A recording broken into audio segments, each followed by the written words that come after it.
किसान भाइयों, क्या आपको पता है कि धान में हमको डीएपी कब डालना चाहिए और धान में डीएपी हमको कितनी मात्रा में डालना चाहिए? और क्या आपको पता है किसान भाइयों कि धान में डीएपी डालने के बाद में हमको कौन-कौन से फायदे मिलते हैं?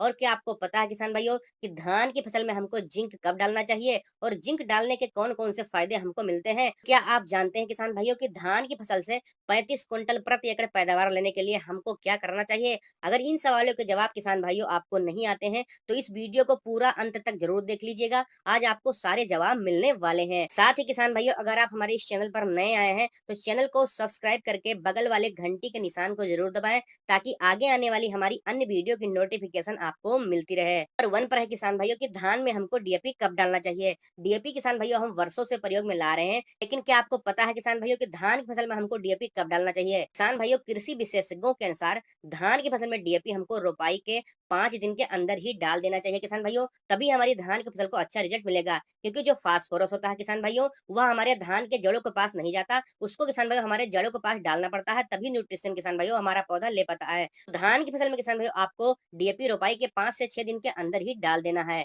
नेक्स्ट है, धान में डीएपी हमको कितनी मात्रा में डालनी चाहिए? यह बहुत ही अच्छा क्वेश्चन है किसान भाइयों, और बहुत सारे किसान भाई अपने हिसाब से डीएपी डाल देते हैं। उनको धान की फसल में सही मात्रा में डीएपी कब डालनी चाहिए ये उनको जानकारी नहीं है। धान की फसल में रोपाई के बाद में लगभग 40 से लेकर 45 केजी प्रति एकड़ के हिसाब से डीएपी डालनी चाहिए। तब किसान भाइयों हमारी धान की फसल शुरुआती अवस्था से ही बहुत ही बढ़िया और बहुत ही शानदार ग्रोथ लेकर चलेगी। नेक्स्ट है किसान भाइयों कि धान में हमको डीएपी डालने के बाद कौन-कौन से फायदे मिलते हैं। डीएपी किसान भाइयों इतने वर्षों से आप इस्तेमाल कर रहे हैं, लेकिन क्या आपको पता है कि धान की फसल में डीएपी डालने से हमको क्या लाभ मिलता है? तो आइए जानते हैं। किसान भाइयों, धान की फसल में जो किसान भाइयों डीएपी में मुख्यतः 2 पोषक तत्व पाए जाते हैं, 46% फास्फोरस और 18% नाइट्रोजन। तो जो फास्फोरस होती है किसान भाइयों, उसका जो सबसे प्रमुख कार्य होता है धान की फसल में, वह यह है कि जैसे ही किसान भाइयों फास्फोरस हम अपने धान की फसल में डालते हैं, वह जड़ों को तेजी से विकसित करके विकास करने में लग जाता है। साथ ही किसान भाइयों, हमारी जो डीएपी है उसको डालने के बाद जो हमारी धान की जड़ें हैं, वह तेजी से बढ़ती हैं, मजबूत होती हैं, तना हमारा मजबूत होता है किसान भाइयों।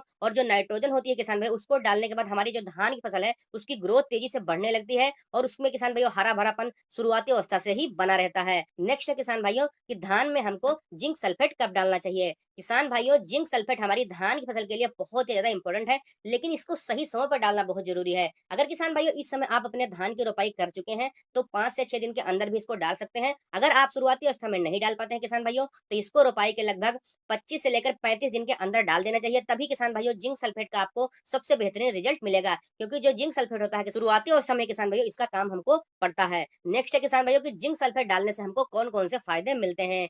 ये भी किसान भैया बहुत ही इंटरेस्टिंग सवाल है। जब जिंक सल्फेट किसान भैया हम अपने धान की फसल में डालते हैं, तो शुरुआती अवस्था से ही किसान भैया जो हमारी धान की फसल है, उसकी जो ओवरऑल ग्रोथ है, उसको करने में किसान भैया जिंक सल्फेट काफ़ी ज़्यादा हेल्प करता है। साथ ही एक रोग लगता है हमारी धान की फसल में, खैरा नामक, उस रोग को भी किसान भैया जिंक सल्फेट डालने के बाद हमारे खेत में नहीं लगता। और साथ ही किसान भाइयों जो हमारी जिंक होती है, वह जब धान की फसल में कल्लों की संख्या का निर्माण होता है, उसके निर्माण में बहुत ही ज़्यादा सहायता प्रदान करती है, और कल्लों की संख्या बढ़ाने में किसान भाइयों जिंक सल्फेट का बहुत ही बड़ा हाथ माना जाता है। तो किसान भाइयों आप ये समझ सकते हैं कि आपके धान की ओवरऑल ग्रोथ, पत्तियों का हरा-भरापन और कल्लों की संख्या बढ़ाने के लिए हम जिंक सल्फेट का उपयोग अपनी धान की फसल में करते हैं। नेक्स्ट है किसान भाइयों कि धान की फसल से 35 कुंटल प्रति एकड़ पैदावार लेने के लिए हमको क्या करना चाहिए? यह सबसे इंपॉर्टेंट सवाल है किसान भाइयों, क्योंकि हर किसान भाई का यही सपना होता है कि धान की फसल से हम अधिकतम पैदावार कैसे लें। उसके लिए किसान भाइयों हमको कुछ बातों का ध्यान रखना पड़ेगा। जैसे किसान भाइयों शुरुआती अवस्था में हमको सभी न्यूट्रिएंट डालने पड़ेंगे, और समय-समय पर किसान भाइयों अपने धान की फसल में हमको देख-रेख करनी पड़ेगी, उसमें खरपतवार नहीं उगने देना है।